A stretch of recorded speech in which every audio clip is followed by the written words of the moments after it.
उत्तराखंड में सुगम हुई दुर्गम राहें, बेहतर कनेक्टिविटी ने बढ़ाई उत्तराखंड के विकास की रफ्तार। इससे लगातार बढ़ती पर्यटकों की संख्या से राज्य के पर्यटन उद्योग को भी मिल रही है मजबूती और होम स्टे बन रहे हैं पर्यटकों के ठहरने के पसंदीदा पड़ाव। अब उत्तराखंड में होम स्टे लगभग हर गांव में उसकी बात पहुंच चुकी है। मुझे उत्तराखंड के लोगों से बात करने का मौका मिला था, जो बहुत सफलता के साथ होम स्टे चला रहे हैं, और मुझे विश्वास है उत्तराखंड होम स्टे बनाने में, सुविधाओं के विस्तार में पूरे देश को एक नई दिशा दिखा सकता है। उत्तराखंड सरकार प्रधानमंत्री श्री नरेंद्र मोदी के विजन को साकार करते हुए राज्य में होम स्टे योजना को प्रोत्साहन दे रही है। पंडित दीनदयाल उपाध्याय होम स्टे योजना के संचालकों को भवन निर्माण के लिए उपलब्ध करा रही है आर्थिक सहायता, जिसमें पर्वतीय क्षेत्रों के लिए कुल लागत का 33% व मैदान के लिए 25% दिया जा रहा है अनुदान।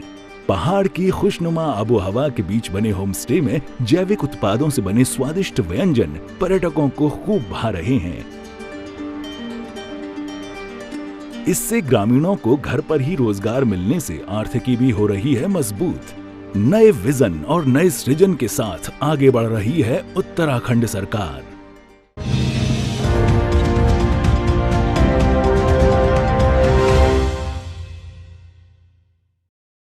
नमस्कार, देवभूमि समाचारों में आप सभी का स्वागत है। मैं हूं आपके साथ प्रियंका मलिक।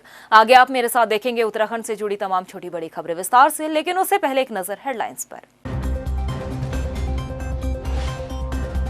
गढ़वाल के बाद कुमाऊं से बीजेपी की विजय संकल्प यात्रा का आगाज। केंद्रीय मंत्री अनुराग ठाकुर ने की शुरुआत।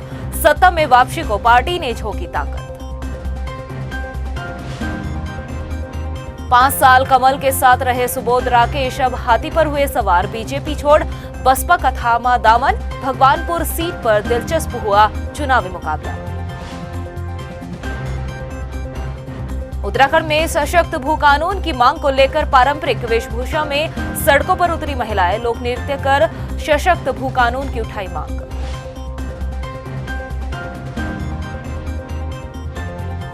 और हल्द्वानी में शहद की टेस्टिंग के लिए खुलेगी लैब। हनी बी फेस्टिवल में पहुंचे कृषि मंत्री सुबोध उनियाल का ऐलान।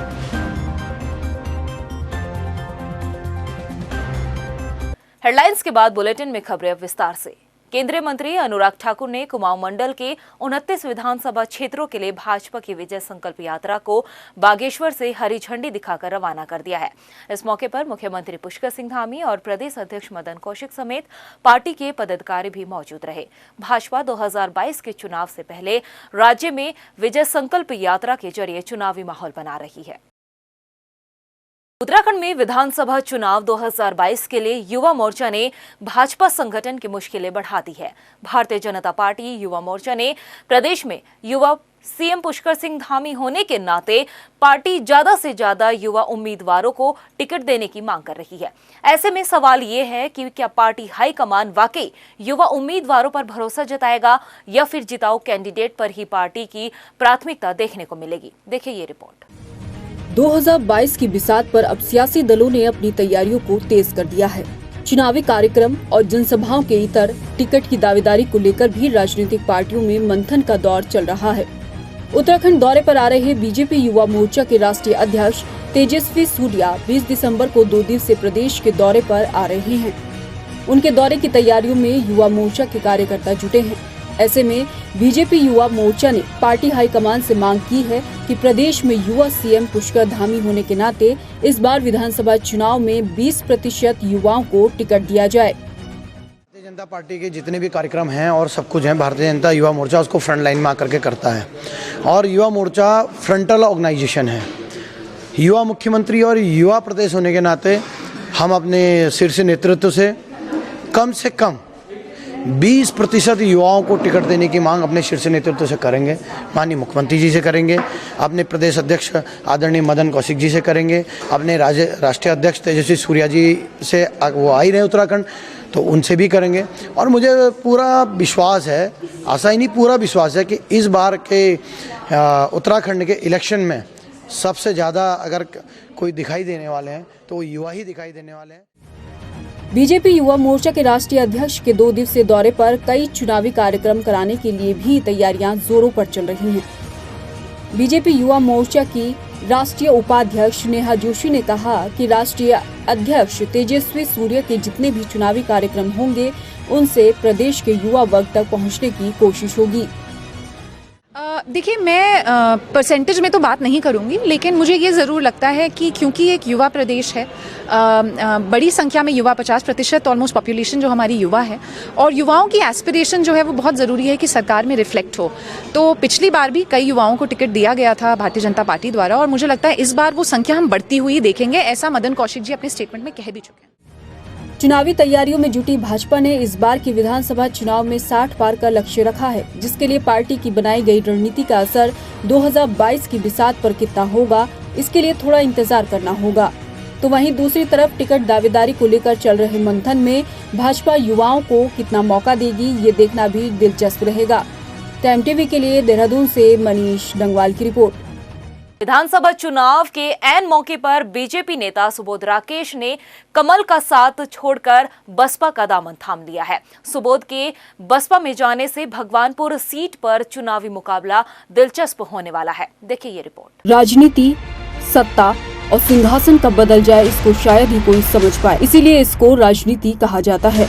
चुनावों में दल बदल की राजनीति अब कोई नई बात नहीं रह गई है, मगर पार्टी में मजबूत पकड़ रखने वाले नेताओं के पाले बदलने से सियासत और राजनीतिक समीकरण जरूर बदल जाते हैं। दल बदल की राजनीति में अब एक और नाम शामिल हो गया है। 5 साल तक बीजेपी में रहने के बाद चुनाव के ऐन मौके पर सियासी फायदा देखते हुए सुबोध राकेश हाथी पर सवार हो गए हैं। दिल्ली में सुबोध राकेश को पार्टी की सदस्यता दिलाई गई। देखा जाए तो सुबोध राकेश के बड़े भाई स्वर्गीय सुरेंद्र राकेश ने बसपा में रहकर कई सालों तक पार्टी के लिए अपनी वफादारी निभाई। सुबोध ने बसपा का दामन थामने के लिए भाई को ही वजह बताया। तरफा खड़े हो गए हैं आशीर्वाद देने के लिए। सर्व समाज के लोगों में खुशी का माहौल है। लोग चाहते हैं कि स्वर्गीय सुरेंद्र राकेश जी की जैसा यहाँ पर दोबारा एक प्रक्रिया शुरू हो, जैसे 2007-2012 में यहाँ पर विधायक बने, फिर मंत्री बने।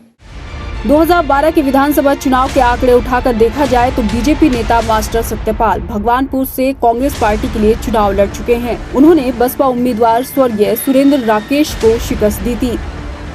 2017 के विधानसभा चुनाव में इसी सीट से स्वर्गीय सुरेंद्र राकेश की पत्नी ममता राकेश ने कांग्रेस की तरफ से चुनाव लड़ा और 44,882 वोट पाकर सीट कांग्रेस की झोली में डाल दी। इसी 2017 के विधानसभा चुनाव में बीजेपी के टिकट पर सुबोध राकेश मैदान में कूदे, लेकिन भाभी के हाथों सुबोध राकेश को हार का मुंह देखना पड़ा। सुबोध राकेश को 2017 के विधानसभा चुनाव में 42,369 वोट मिले। इसके पीछे की वजह ये भी है कि ममता राकेश के महिला कैंडिडेट होने का फायदा मिला, तो लोगों के सिंपैथी वोटों को भी हासिल करने में वो कामयाब रही। 5 साल बाद 2022 की बिसात पर अब भगवानपुर विधानसभा सीट पर सियासी समीकरणों ने पलटी मार ली है। भगवानपुर सीट से अल्पसंख्यकों की तादाद भी अच्छी खासी है, तो अल्पसंख्यकों पर बसपा की पकड़ भी मजबूत मानी जाती है। ऐसे में पिछले चुनाव में भाभी देवर के बीच जीत का अंतर भी महज ही कुछ वोटों का रहा। 2022 के विधानसभा चुनाव में अगर कांग्रेस पार्टी ममता को टिकट सौंपती है तो बसपा से सुबोध राकेश का लड़ना तय है, लेकिन बीजेपी इस सीट पर किस उम्मीदवार पर दांव खेलेगी ये देखना बाकी है। टाइम टीवी के लिए रुड़की से अरशद हुसैन की रिपोर्ट। अगले साल उत्तराखंड समेत 5 राज्यों में विधानसभा चुनाव होने हैं और कयास इस बात के लगाए जा रहे हैं कि जनवरी के पहले हफ्ते में विधानसभा चुनाव की घोषणा हो जाए। ऐसे में चुनाव आयोग की तरफ से इन दिनों तैयारियां जोरों पर है। देखिए ये रिपोर्ट। अगले साल जनवरी के पहले हफ्ते में उत्तराखंड समेत 5 राज्यों में आयोग विधानसभा चुनाव का ऐलान कर सकता है। इसके लिए आयोग की तरफ से तैयारियां भी जोरों पर चल रही हैं। दिसंबर के आखिरी हफ्ते में चुनाव आयोग का इन 5 राज्यों में दौरा शुरू होगा। तो वहीं चुनाव की घोषणा से पहले आयोग सुरक्षा व्यवस्था सहित जरूरी तैयारियों की समीक्षा भी करेगा। 2017 के विधानसभा चुनाव में पीछे जाकर देखें तो विधानसभा चुनाव की घोषणा 6 जनवरी को हुई थी। वहीं 2022 की बिसात के लिए 11 या 12 जनवरी तक चुनावी घोषणा का ऐलान हो सकता है, क्योंकि मार्च अप्रैल में सीबीएसई के राज्यों में 10वीं और 12वीं की बोर्ड परीक्षाएं भी होनी है। ऐसे में आयोग मार्च के पहले हफ्ते में चुनाव संपन्न कराने की कोशिशों में है। ताकि चुनाव समय पर निपट जाएं और छात्रों की बोर्ड परीक्षा में भी किसी तरह का कोई खलल न पड़ सके। आयोग की तरफ से चुनाव कराने की जोरों पर चल रही तैयारियों के बीच तमाम राजनीतिक दल भी अपने प्रचार अभियान में तेजी ला रहे हैं। जनता के बीच लोक लुभावने वादे और दावों का खूब दौर चल रहा है, तो सरकार भी आचार संहिता लगने से पहले बाकी रह गए सभी काम निपटाना चाहती है, ताकि जनता के बीच उन कामों के सहारे समर्थन जुटाया जा सके। टाइम टीवी के लिए देहरादून से ब्यूरो रिपोर्ट। हल्द्वानी में कांग्रेस स्क्रीनिंग कमेटी की बैठक हुई। स्वराज आश्रम स्थित कांग्रेस कार्यालय में नैनीताल और उधम सिंह नगर जिले की 15 विधानसभा सीटों पर स्क्रीनिंग की गई। स्क्रीनिंग कमेटी ने कांग्रेस के सभी संभावित दावेदारों से भी चर्चा की। माना जा रहा है कि कांग्रेस पार्टी इस बार अच्छी छवि वाले मेहनती और जिताऊ दावेदारों को ही टिकट देगी। 22 दिसंबर के बाद स्क्रीनिंग कमेटी केंद्रीय चुनाव समिति को अपनी रिपोर्ट सौंपने वाली है। उत्तराखंड के लिए हमारी जो स्क्रीनिंग कमेटी है उसके दौरे का आज तीसरा दिन है। श्रीनगर और अल्मोड़ा के बाद में आज हल्द्वानी में मिलाकर करीबन हम 34 विधानसभा क्षेत्र के हमारे संभावित उम्मीदवारों के साथ में हमने साक्षात्कार किया, उनसे मुलाकात की, चर्चा की और हर एक विधानसभा क्षेत्र में किस प्रकार से कांग्रेस का सर्वोत्तम चुनकर आने वाला और साथ से अच्छी छवि के साथ उम्मीदवार हम किसे बना सकते हैं उस विषय पे सबके सुझाव हमने लिए। वारे कांग्रेस कार्यकर्ताओं ने अपनी ही पार्टी के मुर्दाबाद के नारे लगा दिए। वाकई कांग्रेसी गजब है। अब आप सोच रहे होंगे कि हम ऐसा क्यों कह रहे हैं। हम ऐसा इसलिए कह रहे हैं क्योंकि रुड़की में कांग्रेस का अजब गजब प्रदर्शन अब चर्चा का विषय बना हुआ है और उस प्रदर्शन में क्या कुछ हुआ उसके लिए देखिए ये रिपोर्ट।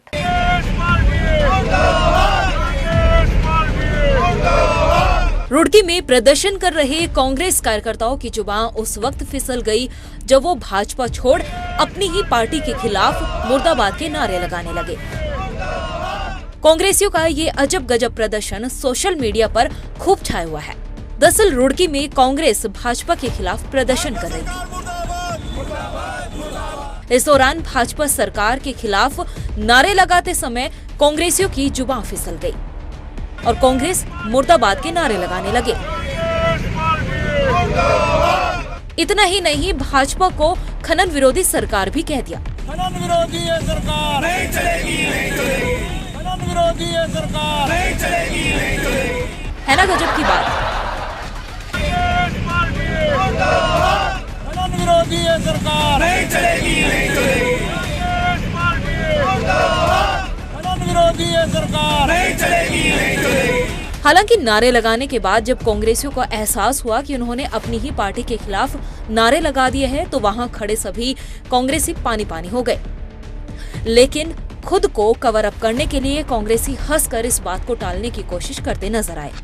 ये पूरा वाकया कैमरे में कैद हो गया और अब वीडियो सोशल मीडिया पर जमकर वायरल हो रहे हैं और कहीं ना कहीं भाजपा के साथ दूसरी पार्टियां अब ये वीडियो देख ठंड में मजे ले रहे हैं। टाइम टीवी के लिए रुड़की से अरशद हुसैन की रिपोर्ट। खनन विरोधी है सरकार, नहीं चलेगी, नहीं चलेगी। खनन विरोधी है सरकार, नहीं चलेगी, नहीं चलेगी। शहद और शहद से बने सभी उत्पादों की जांच के लिए जोलीकोट में टेस्टिंग लैब की शुरुआत होने वाली है। हल्द्वानी में आयोजित हनीबी फेस्टिवल में पहुंचे कृषि मंत्री सुबोध उनियाल ने इस बात का ऐलान किया है। सुबोध उनियाल ने कहा कि टेस्टिंग खुलने के बाद शहद से बने सभी उत्पादों की जांच हो सकेगी। इसके साथ ही मौन पालन को किसानों के लिए एक बेहतर विकल्प भी बताया है। पालन के लिए कुल मिलाकर के सरकार की जो मंशा है वो मंशा है किसानों की आय को दोगुना करना। आदरणीय प्रधानमंत्री जी की एक परिकल्पना है कि किसानों की आय दोगुनी करनी और हमें मुझे इस बात की बेहद खुशी है कि हम तकरीबन अपने टारगेट के नज़दीक पहुंच गए हैं और उसी कड़ी में ये इंटरनेशनल हनीबी फेस्टिवल हल्द्वानी में है और इसके बाद इंटरनेशनल हमारा मिलेट्स फेस्टिवल ये पौड़ी जनपद में होना है। उत्तराखंड में महिला कांग्रेस नेताओं ने यूपी की तर्ज पर 40% टिकट महिलाओं को दिए जाने की मांग की है। गदरपुर में आयोजित महिला सम्मेलन में पहुंची कांग्रेस राष्ट्रीय महिला अध्यक्ष नेटा डिसूजा ने इस मांग को आगे रखा है। उन्होंने कहा कि 5 सालों में राज्य में विकास के कोई काम नहीं हुए हैं, मगर इस बार जनता ने परिवर्तन का मन बना लिया है और कांग्रेस की जीत पक्की होगी। महिलाएं पूरे उत्तराखंड के एक होके ये सरकार को, ये महिला विरोधी सरकार को जो प्रदेश में भी है, केंद्र में तो 2024 में जवाब देंगे ही देंगे, पर अभी जो 2022 में प्रदेश में ये जो महिला विरोधी सरकार है उसे उखाड़ फेंकने का काम करेंगे। क्योंकि हमारी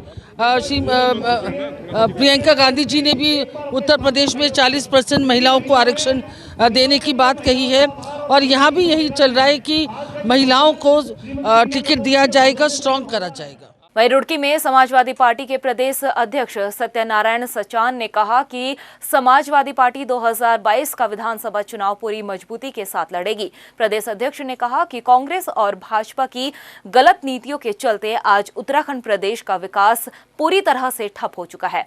दोनों पार्टियां एक ही थाली के चट्टे बट्टे हैं। लोग समाजवादी पार्टी के पास आएंगे, कांग्रेस में इतने गुट हो गए हैं वो रोक नहीं पा रहे हैं, तो वो समाजवादी पार्टी की तरफ देख रहे हैं और समाजवादी पार्टी ही सांप्रदायिक शक्तियों को रोकेगी और प्रदेश में सरकार बनाएगी। उत्तराखंड में सशक्त भू कानून की मांग को लेकर देहरादून में उत्तराखंड महिला मंच की सदस्यों ने अनोखा प्रदर्शन किया, जिसमें प्रदेश भर से आई महिलाओं ने पारंपरिक वेशभूषा में लोक नृत्य करते हुए रैली निकाली। अपनी संस्कृति, सम्मान, पहचान और भूमि को बनाने के लिए महिला मंच के स्थापना दिवस पर शहर में भव्य सांस्कृतिक रैली निकाली गई है। महिलाओं का कहना है कि प्रदेश में भू माफियाओं का बोलबाला है। पहाड़ पर भूमाफिया जबरन जमीन पर कब्जा कर रहे हैं, जिसकी वजह से स्थानीय लोगों को पलायन करना पड़ रहा है। उत्तराखंड महिला मंच ने इसको भू कानून में तब्दील किया है। अपनी पहचान, अपनी संस्कृति को बचाते हुए महिलाओं की उसमें कितनी अहम भागीदारी पूरे उत्तराखंड आंदोलन में रही है। और आज महिलाएं यदि पहाड़ से पूरा पलायन हो गया है तो उसमें पूरा उत्तराखंड जिस गदर में जा रहा है, इसको लेकर के आज उत्तराखंड महिला मंच ने सोचा है कि भू कानून की लड़ाई लड़ेंगे और अपनी पहचान को, अपनी संस्कृति को, अपने पहाड़ को बचाते हुए। वहीं लक्सर में राष्ट्रीय जन लोक पार्टी ने शक्ति प्रदर्शन किया, जिसमें राष्ट्रीय जन लोक पार्टी के राष्ट्रीय अध्यक्ष शेर सिंह राणा भी मौजूद रहे। उन्होंने कहा कि राष्ट्रीय जन लोक पार्टी ने लक्सर विधानसभा में अपना प्रत्याशी घोषित कर दिया है। वहीं भाजपा पर तंज कसते हुए उन्होंने कहा कि पिछले 10 सालों में युवाओं को रोजगार नहीं मिला, देश की जनता महंगाई का दंश झेल रही है। हरिद्वार जिले के अंदर एक भी बच्चा ऐसा नहीं रहेगा जो बेरोजगार रहे, और अगर किसी कारण से हमारी पार्टी रोजगार नहीं दे पाई तो जैसा हमने वादा किया है, हर परिवार में बेरोजगारी भत्ता जो है उसकी क्वालिफिकेशन के हिसाब से पार्टी की तरफ से दिया जाएगा। नैनीताल जिले के नवनियुक्त एसएसपी पंकज भट्ट हल्द्वानी पहुंचे। चार्ज संभालते ही SSP Pankaj Bhatt action mode में नजर आ रहे हैं। उन्होंने जिले की एसओजी को भंग करते हुए पुलिस लाइन अटैच कर दिया है। उन्होंने बताया कि परफॉर्मेंस देने वालों को ही एसओजी टीम में शामिल किया जाएगा। साथ ही मुखबिर तंत्र को मजबूत करने के अलावा फील्ड पुलिसिंग पर भी जोर देने की निर्देश दिए हैं। हमारा सबसे ज़्यादा फोकस नशे को लेकर के, हम लोग चाहते हैं कि नशा मुक्त नैनीताल हम लोग बनाएं। इसमें हम 2 दिशा में कार्य करेंगे। एक तो पब्लिक कैंपेन चलाएंगे अवेयरनेस का, और दूसरा बड़ी कार्रवाइयाँ करेंगे। गुंडा गैंगस्टर जैसी कार्रवाइयाँ हमारे द्वारा की जाएंगी इसमें नशे को लेकर के। दूसरा, चौराहों पे मेरे द्वारा कल ही निर्देश दिया गया है कि शाम के समय फोर्स की प्रेजेंस होना बहुत ज़रूरी है, जिससे सुगम यातायात बनाया जा सके। श्रीनगर गढ़वाल के डांग क्षेत्र में बाहरी लोगों द्वारा सरकारी जमीन पर अतिक्रमण कर टीन शेड का निर्माण कराया जा रहा है, जिसका स्थानीय लोगों ने विरोध करते हुए जिला प्रशासन का घेराव कर अतिक्रमण हटाने की मांग की है। लोगों का कहना है कि बाहरी लोग यहां अवैध निर्माण कर जमीन हथियाने का काम कर रहे हैं। उप जिलाधिकारी अजय वीर सिंह का कहना है कि मामले की जांच कर जल्द ही दोषियों के खिलाफ कार्रवाई की जाएगी। उस अतिक्रमण को रोकने के एवज में, क्योंकि वहाँ पर बस्तियाँ बस चुकी हैं, लोगों ने अपने मवेशी वहाँ पाल रहे हैं और वहाँ पर जो बाहरी लोगों का बसना जो है वो रुक नहीं रहा है, तो उस कारण से हमने उनको ज्ञापन दिया और उनसे कार्रवाई करने की हमने अपील करी। तो हमें आश्वासन दिया है एसडीएम साहब ने कि उनको सख्त से सख्त कार्रवाई होगी और उस जो भी यहाँ पर अतिक्रमण हो रहा है उसे हटाया जाएगा। ये वाला ज्ञापन दिया गया है कि वहाँ पे कुछ लोगों द्वारा सरकारी ज़मीन पर कब्जा कराया जा रहा है और अस्थायी टीन शेड वगैरह के थ्रू कब्जे को बढ़ाया जा रहा है। तो क्योंकि आज ही ज्ञापन प्राप्त होगा, इसमें हमारी तरफ से जांच कर ली जाएगी और अगर नियमानुसार उनको हटाना होगा तो तुरंत हटा देंगे। उत्तराखंड में कड़कड़ाती ठंड ने लोगों की मुश्किलें बढ़ाती है। ऐसे में मौसम में बच्चे और बुजुर्गों की सेहत बिगड़ने की ज्यादा संभावना रहती है और बच्चों में वायरस संक्रमण का खतरा भी बढ़ जाता है, जिसे देखते हुए दून मेडिकल कॉलेज के फिजिशियन डॉक्टर नारायण जीत ने बताया कि इस तरह का मौसम बच्चे और बुजुर्गों के अनुकूल नहीं होता है। ऐसे में उन्हें ज्यादा सजग रहने की आवश्यकता होती है। देखिए, इसमें यह है कि जैसे सीजनल है, दिसंबर जनवरी में ठंड तो बढ़ती है। अचानक जो शीतलहर है, इसका सबको पता है कि इफेक्ट इसलिए पड़ता है कि पहाड़ों पे बर्फबारी है या ठंड ज़्यादा है। इसमें दो तरीके की हमें विशेष ध्यान रखना जरूरी है, एक तो बुजुर्ग के लिए और एक बच्चों के लिए, क्योंकि इनकी जो इम्यूनिटी है वो काफ़ी थोड़ा लोअर साइड में होती है और इनमें जो मसल्स मास है या फैट का कह दीजिए दूसरा पार्ट होता है, फैट है, जो थोड़ा कम होता है। इस वजह से जो डायरेक्ट इम्पैक्ट है शीतलहर का उनके ऊपर ज़्यादा होता है। वहीं देहरादून की डिफेंस कॉलोनी में बंद पड़े मकान पर माफिया द्वारा कब्जा करने का एक मामला सामने आया है, जहां पर दबंग माफियाओं के कब्जे से पुलिस ने मकान तो कब्जा मुक्त करा लिया है, लेकिन मकान मालिक अभी भी डर के साए में जीने को मजबूर है। पीड़ित मकान मालिक का कहना है कि माफिया द्वारा लगातार उन्हें धमकी दी जा रही है। दरअसल डिफेंस कॉलोनी में बंद पड़े मकान पर माफियाओं ने कब्जा कर रहना शुरू कर दिया था। मकान मालिक की शिकायत पर घर तो खाली करा दिया गया, लेकिन उसके बाद मकान मालिक को लगातार माफियाओं से धमकी मिल रही है। मकान हमारा है और मैं और दीदी यहाँ पे पहले रह चुके हैं और लॉकडाउन की कोविड की वजह से हम लोग घर पे चले गए। जो हमारी प्रॉपर्टी वो कागज हैं हमारे सारे ओके हैं और हमने उनको एसडीएम के यहाँ भी और थाने में और चौकी पे जाके हमारे पूरे कागज क्लियर है। जिनको जो शिकायत है वो हमसे संपर्क करें। ये मैडम और बहन जी 7 तारीख दिसंबर को यहाँ पे आई थी। इन्होंने यहाँ पे अपने साफ सफाई के लिए आई, ये लॉकडाउन के कारण नहीं आ पाए। उसके बाद इन्होंने मुकेश पांडे ने इनसे डॉक्यूमेंट्स मांगे, ये चले गए सफाई ना करवा के। ये 12 तारीख को दोबारा आए यहाँ पे सफाई के लिए, अपने कागज लाए, चौकी इंचार्ज को इन्होंने दिखाई, इन्होंने रिपोर्ट भी की। इनका इस घर में सामान जो रखा था पहला, वो उसने पीछे से दीवार तोड़ के सारा सामान निकाला मुकेश पांडे ने और उस पे कब्जा करने की कोशिश की। प्रदेश की खबरों में इतना ही, फिर हाजिर होंगे कुछ खास खबरों के साथ। तब तक के लिए मुझे दीजिए इजाजत। नमस्कार। गढ़वाल के बाद कुमाऊं से बीजेपी की विजय संकल्प यात्रा का आगाज। केंद्रीय मंत्री अनुराग ठाकुर ने की शुरुआत। सत्ता में वापसी को पार्टी ने झोंकी ताकत। 5 साल कमल के साथ रहे सुबोध राकेश अब हाथी पर हुए सवार। बीजेपी छोड़ बसपा का थामा दामन। भगवानपुर सीट पर दिलचस्प हुआ चुनावी मुकाबला। उत्तराखंड में सशक्त भू कानून की मांग को लेकर पारंपरिक वेशभूषा में सड़कों पर उतरी महिलाएं। लोक नृत्य कर सशक्त भू कानून की उठाई मांग।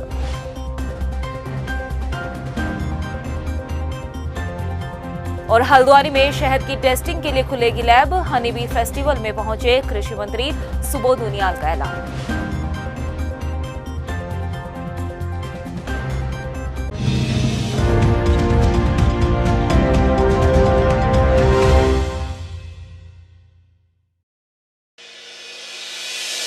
दो 2025 में जब ये हमारा राज्य जब ये 25 वर्ष का होगा, हम सबकी जिम्मेदारी है कि वो नंबर 1 का उत्तराखंड हो। 19-20 के फेर में ये दुनिया 25 की सोचने वाले हमने कनेक्टिविटी को विकास का मूल मानकर कार्य किया है। इसी का नतीजा है आज उत्तराखंड पर्यटन के मानचित्र पर और अधिक मजबूती के साथ अपनी सदानत छवि को उकेर रहा है।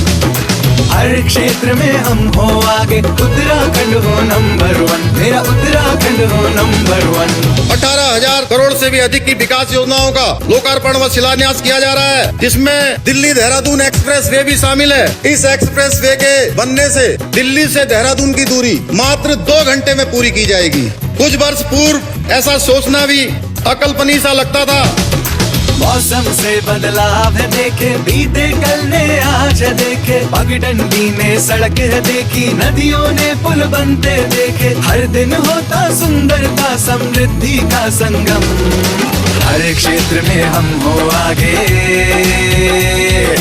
उत्तराखंड हो नंबर 1, उत्तराखंड हो नंबर 1। जितना भी समय हमारे पास है, उस समय का हम एक एक पल और एक एक क्षण उत्तराखंड की 1 करोड़ 25 लाख जनता को समर्पित कर दिया। हमने इन 4-4.5 महीने के कालखंड में 500 से भी अधिक निर्णय कर दिए। अधिकांश की हमने जो है शासनादेश निकाल दिए। नई दिशा अब नई डगर है, ना मन में कोई अगर मगर है। दृढ़ निश्चय की अगुवाई में एक लक्ष्य पर सबकी नजर है, असंभव को संभव करते वो रखते हैं दम। हर क्षेत्र में हम हो आगे, उत्तराखंड हो नंबर 1, उत्तराखंड हो नंबर 1। सूचना एवं लोक संपर्क विभाग उत्तराखंड द्वारा जनहित में जारी। प्रगति की ओर उत्तराखंड।